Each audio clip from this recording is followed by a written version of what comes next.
fresh na kambing ang lulutuin natin ngayong araw mga pare koy. Ang ulo, syempre, sinigang natin yan. Si pare koy Dan aka George ang mag-chop ng ating karne. Happy birthday kay cute na baby na si Samara Jewel. At hindi talaga magpapaiwan si Mang Boyong, you know?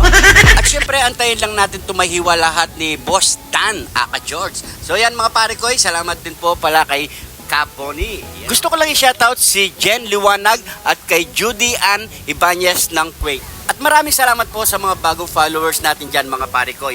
At habang hinihiwa na lahat ang ating mga gulay na panangkap mga parikoy, lahat kasi dito kumikilos mga parikoy. May naglilinis ng laman loob ng kambing para sa papay. Matapos na mahiwa lahat ni Boss Dan aka George, so yan, babanlawan na natin yan mga parikoy.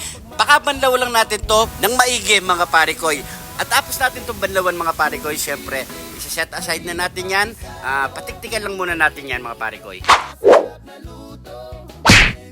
Matapos na natin itong banlawan mga parikoy, ilagay na natin sa kawa. So pakukuluin natin yan mga parikoy hanggat sa lumambot ang ating karne mga parikoy. So maglalagay lang tayo ng toyo dyan. At syempre maglagay na rin tayo ng bawang. Di mawawala ang pamintang wasak at sibuyas. Luya, bantanggal langsa at dahon ng kaimito. At sabay na natin ilagay ang suka. So hintayin lang natin to mga parikoy na palambutin. Siguro aabot ng 45 minutes or isang oras.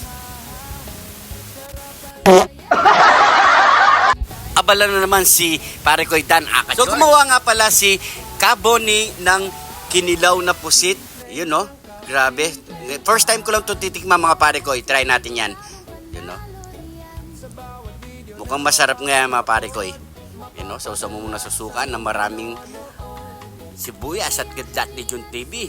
Grabe, nyamanakin sakin! Pagkalipas ng isang taon mga parikoy, malambot na rin ang ating kambing. Yun no? So set aside muna natin yan mga parikoy. Magpainit na rin tayo ng mantika.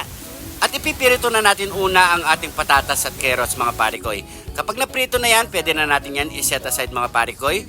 You know? Gusto ko lang i-shoutout si parikoy Jojo Diasus ng Marisol Angeles City. So yan, sunod na rin natin yung bell pepper. So madalian lang yan mga parikoy. Iba-blanch lang natin ng konti yan. So itataas na rin natin yan mga parikoy. At heto na nga, mag-umpisa na rin tayo mag-isa. Maglagay na rin tayo ng bawang at sibuyas. Halo-haloyin lang natin yan hanggat sa lumabas ang kanyang mabangong aroma. At sabay na natin ilagay yung pinalambot nating karning kambing mga parikoy. Shoutout nga pala kay Boss Dan Bondok ng UK. So halo-haloy lang muna natin yung mga parikoy. At lalagyan na rin natin ng pamintang wasak ulit yan mga parikoy. At haluin ulit mga parikoy hanggat sa mahilo. Maglagay na tayo ng tomato paste at tomato sauce mga parikoy para mas lalong sumarap. Lalagyan na rin natin ng oreno at konting pinagkuluan. At halo-haluin na lang yan mga parikoy. At maglagay na rin tayo ng pampasarap para mas lalong sumarap. At ilagay na rin ang ating mga gulay na patatas, carrots at bell pepper. Halo-haluin na naman yan mga parikoy hanggat sa mahilo. At kapag hilong-hilo na yan mga parikoy, tumba ang isang kalderong kanin. After 10 minutes mga parikoy, so yan mga parikoy, luto na ang ating kalderetang kambing. Yamanakin sakin! Taste test na tayo. Baka po pwedeng palambing, pa-share na lang po ang ating video at paki-follow na rin po kung napadaan ka sa parte ng video na to. Paki-comment lang po kung saan umabot ang ating video para alam natin mga parikoy. Sa mga gustong magpa-shoutout, comment lang po sa baba. Next episode po, masya-shoutout po kayo mga parikoy. Maraming salamat. Ingat po kayo lagi dyan. God bless po.